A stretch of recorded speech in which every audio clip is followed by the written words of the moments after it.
Hi മക്കളെ, നമസ്കാരം. നമ്മുടെ 9ാം ക്ലാസ്സിലെ അടിസ്ഥാന പാഠാവലിയിൽ നമുക്കൊരു തിരക്കഥ പരിചയപ്പെടാനുണ്ട്. MT വാസുദേവൻ നായരുടെ ദയ എന്ന ഒരു സിനിമാ തിരക്കഥയുടെ ഒരു ഭാഗം നമ്മൾ പഠിക്കുന്നുണ്ട്. എന്താണ് തിരക്കഥ? അത് നമുക്ക് ആദ്യം അറിയണം. എന്താണ് കഥയല്ല തിരക്കഥ എന്ന് നമുക്കറിയാം. തിരക്കഥ എന്ന് പറഞ്ഞു കഴിഞ്ഞാൽ എന്താണ് തിരക്കഥ? തിരക്കഥ എന്ന് പറയുന്നത് സിനിമയുടെ സാഹിത്യ സൃഷ്ടിയാണ്. സിനിമയുടെ സാഹിത്യ സൃഷ്ടിയാണ് ഏത് തിരക്കഥ എന്ന് പറയുന്നത്.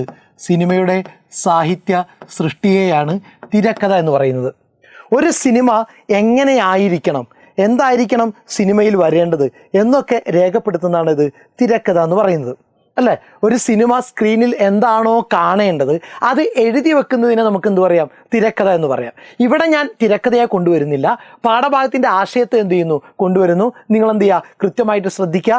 കുറഞ്ഞ സമയം കൊണ്ട് ആശയം മനസ്സിലാക്കുക, ചോദ്യോത്തരം സെറ്റാക്കുക, പാഠം ലെവലാക്കി വെക്കാം. ഓക്കെ, റെഡി അല്ലേ? റെഡി. ഓക്കെ. പാഠസംഗ്രഹം. ഇസ്ലാമിന് മുമ്പുള്ള കാലഘട്ടത്തിൽ മിഡിൽ ഈസ്റ്റിലാണ് ചിത്രം ഒരുക്കിയിരിക്കുന്നത്.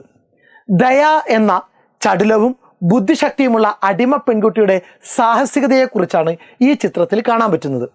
വൃദ്ധനും ധനികനുമായ ഒരു പ്രഭുവിൻ്റെ മകനായ മൻസൂർ അതിരുകടന്ന ജീവിത രീതിയാണ്. ഭയങ്കര ആർഭാടമായിരുന്നു, അനാവശ്യമായിട്ട് ചെലവഴിക്കുന്ന സ്വഭാവക്കാരനായിരുന്നു. പിതാവിൻ്റെ മരണശേഷം അവൻ്റെ സമ്പത്ത് അവൻ ഇങ്ങനെ ദൂർത്ത് കളിച്ചു പാഴാക്കി. അവൻ്റെ എല്ലാ സുഹൃത്തുക്കളും അവനെ ഉപേക്ഷിക്കുന്നു. സമ്പത്ത് കാലത്ത് കൂടെ ഉണ്ടായിരുന്ന മിത്രങ്ങളൊക്കെ പണം നഷ്ടപ്പെടുന്നോളം എന്ത് ചെയ്തു? ഇവൻ്റെ കൂടെ നിന്നു. പണമൊന്നും ഇല്ലാതായി പാപ്പറായ സമയത്ത് ഒറ്റ സുഹൃത്തുക്കളും പിന്നെ അവൻ്റെ കൂടെ ഉണ്ടായിരുന്നില്ല.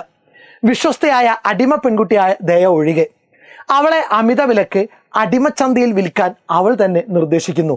ഒരു കച്ചവടം തുടങ്ങാൻ വേണ്ടി, പണമുണ്ടാക്കാൻ വേണ്ടിയിട്ട് അവൾ സ്വയം എന്ത് ചെയ്തു? അടിമയായി നിന്നു കൊടുക്കാമെന്നും എന്ത് ചെയ്യാം, എന്നെ വിറ്റ് പണം വാങ്ങിക്കോളൂ എന്ന് പറയുന്നു.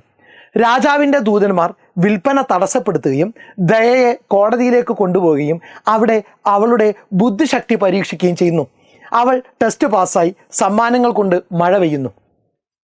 രാജാവ് അവളെ മൻസൂറിനൊപ്പം ജീവിക്കാൻ അനുവദിക്കുന്നു. പക്ഷേ അടിമ സ്ത്രീകളെ വിൽക്കുന്ന ബിസിനസ്സുള്ള അലീഷായും റാഷിദും അവളെ എന്ത് ചെയ്തു? തട്ടിക്കൊണ്ടുപോയി.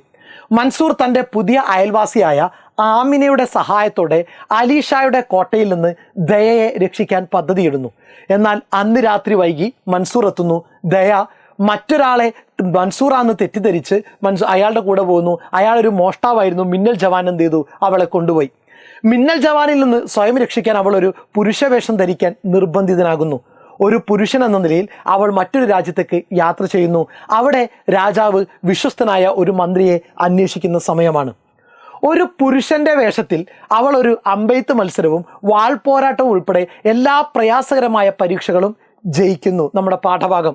അവൾ ഒരു ചെസ് മത്സരത്തിൽ രാജാവിനാൽ പരാജയപ്പെടാൻ അനുവദിക്കുകയും, അവളാണ് നല്ല രീതിയിൽ കളിച്ചാൽ ജയിക്കേണ്ടിയിരുന്നത്, എന്നാൽ രാജാവിന് മുമ്പിൽ എന്ത് ചെയ്യുന്നു? അവൾ പരാജയപ്പെടാതിരിക്കാൻ വേണ്ടി അനുവദിക്കുകയും രാജാവിനെ ആകർഷിക്കുകയും ചെയ്യുന്നു. രാജാവ് അവളെ മന്ത്രിയാക്കുന്നു. താനൊരു പുരുഷനാണെന്ന് കരുതി രാജാവിൻ്റെ മകൾ എന്ത് ചെയ്യുന്നു? ഇവളോട് വല്ലാത്ത പ്രണയത്തിലാകുന്നു.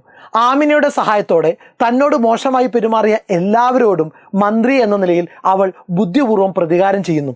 ഒടുവിൽ അവൾ ഒരു കുമ്പസാരക്കാരനായ മൻസൂറിനെ കണ്ടുമുട്ടുകയും രാജാവ് രാജകുമാരിയുമായുള്ള അവളുടെ വിവാഹം ആസൂത്രണം ചെയ്യുന്നതിനാൽ അവനോടൊപ്പം ഒളിച്ചോടാൻ തീരുമാനിക്കുകയും ചെയ്യുന്നു. രാജാവ് സത്യം കണ്ടെത്തുകയും ദയയെ ശിക്ഷിക്കാൻ തീരുമാനിക്കുകയും ചെയ്യുന്നു. പുരുഷന്മാരെ വെല്ലുവിളിക്കാൻ ധൈര്യപ്പെട്ട ഒരു സ്ത്രീ. ജനം ദയയുടെ ജ്ഞാനത്തെ പിന്തുണയ്ക്കുകയും രാജ്യത്തിന് മന്ത്രി എന്ന നിലയിൽ ദയയുടെ അറിവ് ആവശ്യമുള്ളതിനാൽ അവളോട് ക്ഷമിക്കാൻ രാജാവിനോട് അഭ്യർത്ഥിക്കുകയും ചെയ്യുന്നു. രാജാവ് ദയയോട് ക്ഷമിക്കുകയും അവളെ വീണ്ടും മന്ത്രിയായി നിയമിക്കുകയും ചെയ്യുന്നു. ദയയും മൻസൂറും വിവാഹിതരാകുന്നതോടെ കഥ സന്തോഷകരമായ ഒരു കുറിപ്പിൽ എന്ത് ചെയ്യുന്നു? അവസാനിക്കുന്നു. ഇതായിരുന്നു ആ തിരക്കഥ മൊത്തത്തിൽ. ഇനി ചോദ്യോത്തരത്തിലേക്ക് കടക്കാം. ദയ താണസ്വരത്തിൽ. ഒരു യുദ്ധത്തിലെ തോൽവി അങ്ങ് മറക്കും, പക്ഷെ കളിയിലെ തോൽവി കയ്പായി മനസ്സിൽ നിൽക്കുമെന്ന് എനിക്ക് ബോധ്യമായതുകൊണ്ട് രാജാവുമായുള്ള ഈ സംഭാഷണത്തിൽ നിന്നും ദയ എന്ന കഥാപാത്രത്തെക്കുറിച്ചുള്ള എന്തെല്ലാം കാര്യങ്ങളാണ് മനസ്സിലാക്കാനാവുന്നത്? പാഠഭാഗത്തെ മറ്റ് സന്ദർഭങ്ങൾ കൂടി പരിഗണിച്ച് ദയ എന്ന കഥാപാത്രത്തെ നിരൂപണം ചെയ്യുക. ഇതാണ് നമ്മുടെ പ്രധാന ചോദ്യം. ദയ എന്ന കഥാപാത്രത്തെ നിരൂപണം ചെയ്യുക. അങ്ങേയറ്റം ബുദ്ധിയും ലക്ഷ്യത്തെക്കുറിച്ചുള്ള ധാരണയുമുള്ള പെൺകുട്ടിയാണ് ദയ എന്ന് ഈ സന്ദർഭത്തിൽ നിന്നും തന്നെ മനസ്സിലാക്കാൻ സാധിക്കും. താൻ മത്സരിക്കുന്നത് ആരോടാണ് എന്നും എന്തിനു വേണ്ടിയാണ് എന്നും ദയക്ക് വളരെ കൃത്യമായി അറിയാം. ആരോട് ഏതു തരത്തിൽ പെരുമാറണമെന്നും നന്നായി അറിയാവുന്ന ആളാണ് ദയ.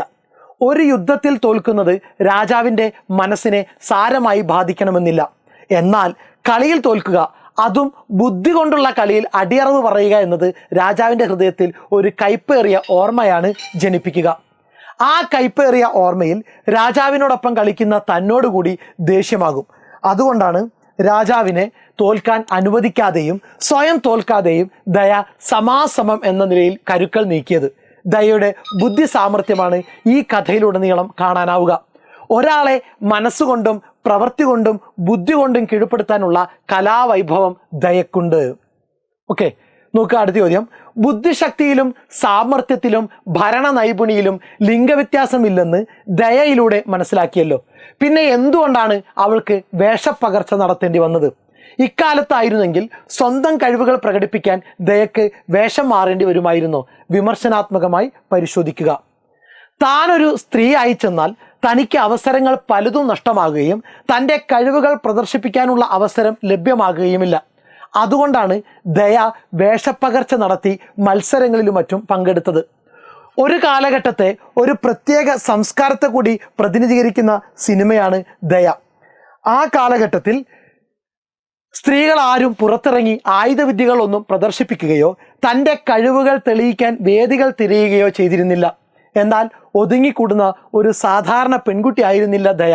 അതുകൊണ്ടാണ് തൻ്റെ മുന്നിൽ വരുന്ന വെല്ലുവിളികളെ അറിവ് കൊണ്ടും ബുദ്ധി കൊണ്ടും കീഴ്പ്പെടുത്താൻ അവൾ തയ്യാറാകുന്നത്. എന്നാൽ ഈ ഒരു കാലഘട്ടത്തിലാണെങ്കിൽ ദയ എന്ന പെൺകുട്ടിക്ക് അത്തരത്തിൽ വേഷം മാറേണ്ട അവസ്ഥ വരുമായിരുന്നില്ല. ആർക്കും തങ്ങൾക്കുള്ള കഴിവുകൾ പ്രദർശിപ്പിക്കുന്നതിലോ തങ്ങൾക്ക് അനുകൂലമായ അവസരങ്ങൾ വിനിയോഗിക്കുന്നതിലോ ലിംഗപരമായ വേർതിരിവുകൾ ഒന്നും തന്നെ ഇന്നത്തെ സമൂഹം പിന്തുടരുന്നില്ല. ഭരണരംഗത്തും വിദ്യാഭ്യാസ രംഗത്തും മറ്റ് നിരവധി മേഖലകളിലും ഇന്ന് സ്ത്രീകൾ അവരുടേതായ മികച്ച ഇടപെടൽ കാഴ്ചവെക്കുന്നുണ്ട്.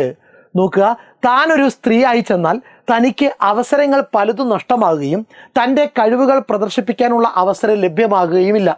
അതുകൊണ്ടാണ് ദയ വേഷപ്പകർച്ച നടത്തി മത്സരങ്ങളിലും മറ്റും പങ്കെടുത്തത്. ഒരു കാലഘട്ടത്തെ ഒരു പ്രത്യേക സംസ്കാരത്തെ കൂടി പ്രതിനിധീകരിക്കുന്ന സിനിമയാണ് ദയ.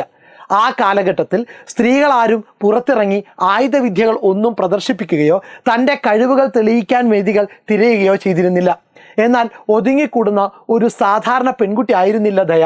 അതുകൊണ്ടാണ് തൻ്റെ മുന്നിൽ വരുന്ന വെല്ലുവിളികളെ അറിവ് കൊണ്ടും ബുദ്ധി കൊണ്ടും കീഴ്പ്പെടുത്താൻ അവൾ തയ്യാറാകുന്നത്. എന്നാൽ ഈ കാലഘട്ടത്തിലാണെങ്കിൽ ദയ എന്ന പെൺകുട്ടിക്ക് ഇത്തരത്തിൽ വേഷം മാറേണ്ട അവസ്ഥ വരുമായിരുന്നില്ല. ആർക്കും തങ്ങൾക്കുള്ള കഴിവുകൾ പ്രദർശിപ്പിക്കുന്നതിലോ തങ്ങൾക്ക് അനുകൂലമായ അവസരങ്ങൾ വിനിയോഗിക്കുന്നതിലോ ലിംഗപരമായ വേർതിരിവുകൾ ഒന്നും തന്നെ ഇന്നത്തെ സമൂഹം പിന്തുടരുന്നില്ല. ഭരണരംഗത്തും വിദ്യാഭ്യാസ രംഗത്തും മറ്റ് നിരവധി മേഖലകളിലും ഇന്ന് സ്ത്രീകൾ അവരുടേതായ മികച്ച ഇടപെടൽ കാഴ്ചവെക്കുന്നുണ്ട്. ഓക്കെ, സെറ്റായിക്കൊള്ളുക. നന്നായിട്ടൊന്ന് പാഠഭാഗം വായിക്കുക, ചോദ്യോത്തരം നോക്കിക്കൊള്ളുക. ഓക്കെ, അടുത്ത ക്ലാസ്സിൽ വീണ്ടും കാണാം. തീർച്ചയായിട്ടും നിങ്ങൾ എന്ത് ചെയ്യണം? അഭിപ്രായങ്ങൾ രേഖപ്പെടുത്തണം. Okay, thank